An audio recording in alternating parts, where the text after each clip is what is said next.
All right, everybody. So welcome to another theory of personality, the learning theory of personality.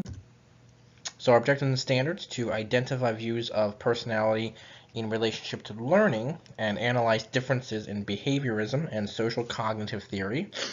Please take a look at the standards for a minute.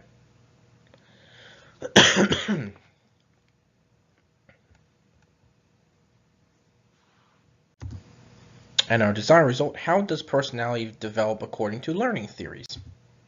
Vocabulary, behaviorism. This is the belief that proper subject matter of psychology is objectively observable behavior and nothing else, and contingencies of reinforcement or occurrence of rewards or punishments following particular behaviors.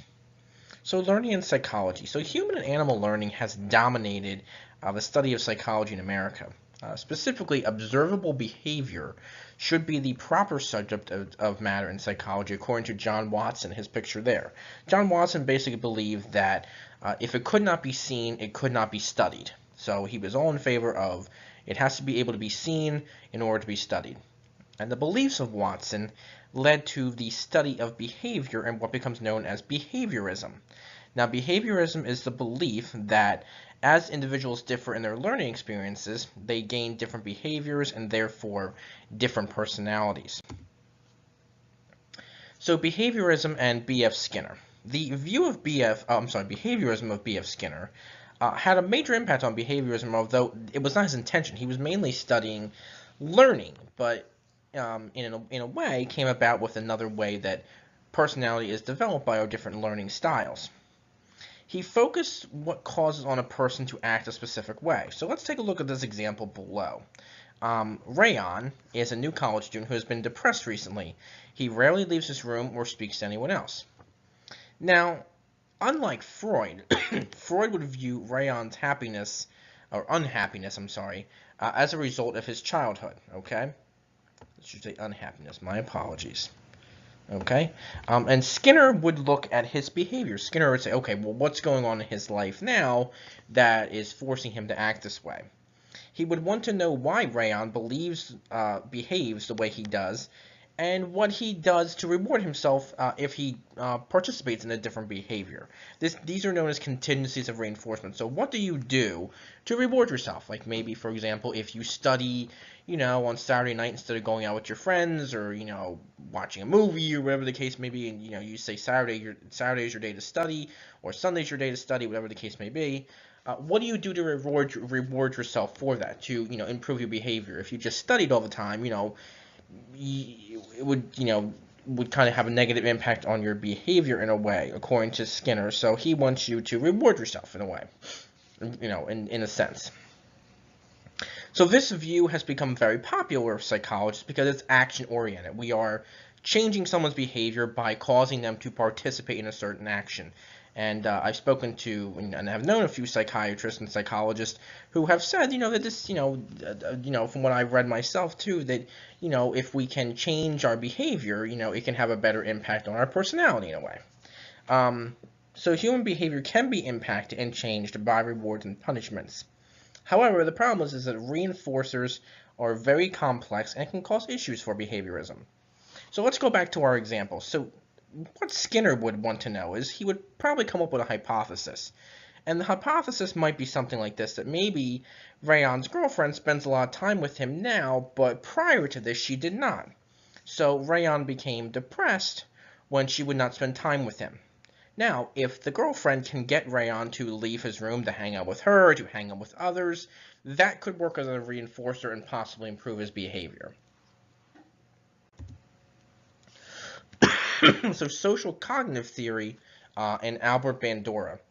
Others believe that direct reinforcement and observational learning impact personality. This was the view of Albert Bandura, who is still alive today, as a point of this, as I'm recording this, and his colleague Richard Walters. Observational learning occurs when a person learns a new behavior by watching the actions of another person. For example, learning to hit a ball with a bat by observing someone else hold the bat correctly and hit the ball and maybe make the ball move. It was also the belief that Bandura and Walter, that Much of a young child's behavior and personality is acquired by exposure, to specific models. Now, people can also direct their own behavior by their choice of models. So, example being if a parent tells a child that they do not want them hanging out with a certain person. I'm sure maybe you've run into that. I know I ran into it sometimes, when I was a teenager. Maybe your parents don't want you hanging out with certain people or being around certain people. So they try to, stir you or, steer you away from those types of people. So they're trying to choose your friends for you in a way to try and change your behavior, or or maybe not so much change your behavior, but keep your behavior in a good manner or in a good way. Okay, so we can also do that as people too. We can try to change people's behavior by telling them not to hang out with certain people or not to be around certain people. Albert Bandura's social cognitive theory, which we'll talk about in the next slide here, also identifies elements that impact our behavior. So the factors of his social cognitive theory, there are three things that, according to Bandura, shape our personalities. The first one is the cognitive personal factors, and these are beliefs, expectations, values, social roles, our emotional makeup, our biological and genetic influence. So these are things that are, inside of us or taught to us.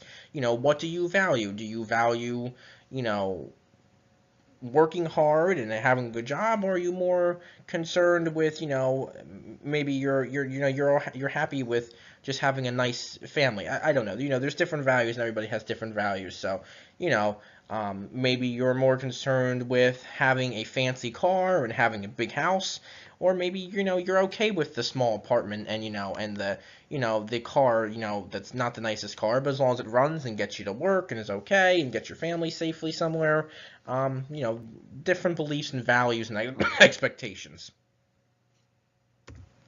The second one that affects us is behaviors, and these are personal actions. Bandura believed that another important concept that governs behavior is self-efficacy, or our ability to succeed. Okay? People will develop outcome expectations as long as they remain positive. You will keep trying. Okay? And the third one here is environmental factors, social, political, and cultural influence, as well as personal learning experiences. Now, critics argue that these learning theories do not explain personality or give enough influence to things such as genetic factors or childhood experiences. However, learning theories of personality do focus on concrete actions that can be tested and measured. All right, so that's all I have for today. So please try your best on the questions that follow. Let me know if you have any questions or concerns, and I will talk to you soon. Have a great rest of your day or night.